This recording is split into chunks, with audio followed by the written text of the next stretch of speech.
री नीट का एग्ज़ाम ख़त्म हुए अभी 1 वीक ही हुए हैं कि कुछ फ्रॉड के केस सामने आ रहे हैं या चीटिंग का केस सामने आ रहा है। मेरी सेंटर में या बोल सकते हैं मेरे रूम में ही एक इंसिडेंट हुआ था जिसे मैं आप लोग के साथ शेयर करना चाहती हूँ। तो हेलो एवरीवन, आई एम किरण। और मेरा जो सेंटर पड़ा था एक बहुत ही ज़्यादा ओल्ड कॉलेज था और छोटा था। हम लोग का जो एंट्री हो रही थी तो प्रॉपर चेकिंग वैसे हो नहीं रही थी, तो और बायोमेट्रिक हुआ और हम लोग क्लास में एंटर किए।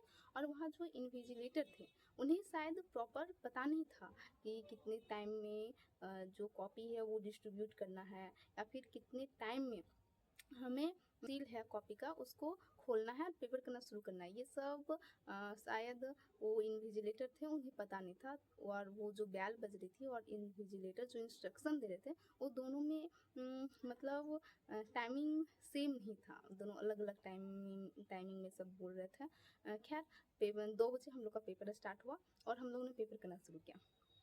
तो मेरे जो सामने एक स्टूडेंट था, मेरे सामने, और उसका जो डायगोनली अपोजिट एक स्टूडेंट था, दोनों चीटिंग कर रहा था।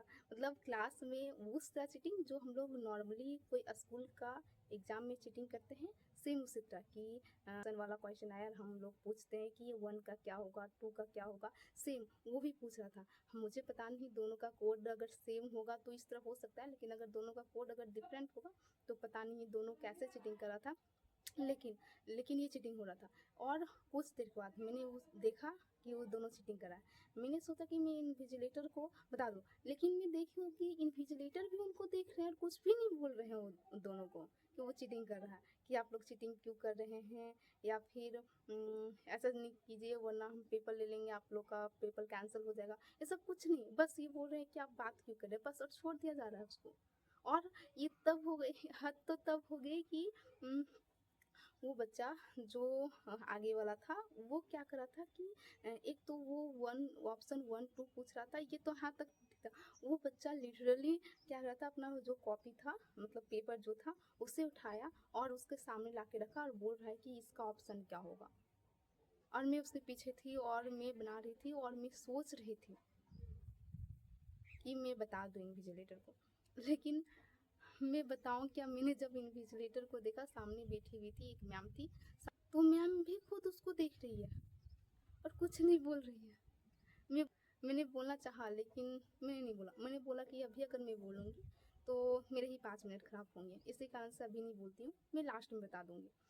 मैं एक बार बोलूँगी ज़रूर लास्ट में। तो मैं अपना करती रही और वो बच्चा लोग चीटिंग उसी तरह पूरा पेपर, मतलब कि लगभग फर्स्ट के हाफ आवर उन लोगों ने खुद से किया होगा, बाकी पूरा टाइम चीटिंग किया है। मुझे नहीं पता इन्विजिलेटर उनको कुछ क्यों नहीं बोल रहे थे। और इन्विजिलेटर जो थे मेरे रूम में वो और एक गलत कर रहे थे कि जब 5 बज गए, लेकिन इस बार जो टाइमिंग था पेपर का वो यानी 5:15 तक था।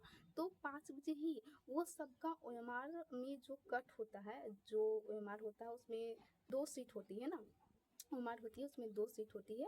एक जो मेन ओएमआर होता है और उसके नीचे जो कार्बन कॉपी होती है वो, तो उसको कट, जो पेपर कट का इंस्ट्रक्शन है वहाँ से वो फाड़ दे रहे थे। मतलब 15 मिनट बाकी है तभी मैंने उस समय जब मेरा पेपर, जब वो फाड़ने कट करने के लिए आए, तो मैंने उन्हें बोला कि सर अभी टाइम तो नहीं हुआ है, तो बोलते टाइम तो हो गया है। तो मैंने बोला सर 5:15 तक टाइम है ना, अभी तो 15 मिनट बाकी है। मैं भी 15 मिनट में मान लीजिए 2 क्वेश्चन या 3 क्वेश्चन या फिर एक ही क्वेश्चन में भरूँ और मेरे कार्बन कॉपी में या दोनों में कुछ मिस्टेक हो जाए तो उसका रिस्क कौन लेगा।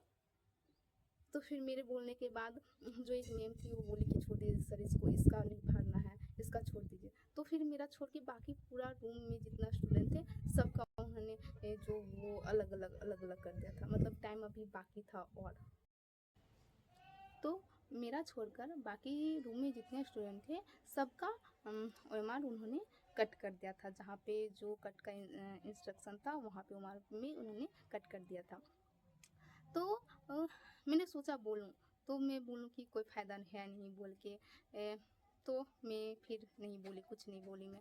और तो एनडीए जब इतना बड़ा एग्ज़ाम कंडक्ट करवा रहे हैं, तो उन लोगों को एक चीज़ ध्यान रखना चाहिए कि जो इन्विजिलेटर हैं, उन्हें प्रॉपर गाइडलाइंस देना चाहिए कि कितना बजे हमें प्रॉपर कॉपी सब बच्चों को मतलब जो पेपर है वो डिस्ट्रीब्यूट करना है, कितना बजे हमें सील ओपन करने के लिए बोला जाना चाहिए।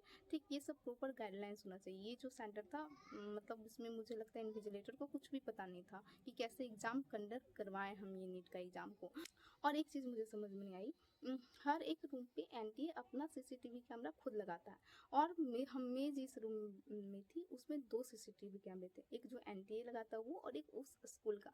अगर दोनों में से एक भी सीसीटीवी कैमरा अगर सही से वर्क कर रहा होता, तो शायद वो जो बच्चा चीटिंग कर रहा था वो पकड़ा जाता। इसका मतलब दोनों में से एक भी कैमरा काम ही नहीं कर रहा है। आराम से हम चीटिंग कर सकते हैं नीट का एग्ज़ाम में। हाँ, शायद कर सकते हैं। ये तो कल मतलब इस बार जो मैंने पेपर देखा उससे तो यही मुझे लगता है ना। ठीक है, एनटीए तो एनटीए है, कुछ हो नहीं सकता। इस बार बस रिजल्ट आ जाए और एडमिशन हो जाए। ठीक है, बाय बाय।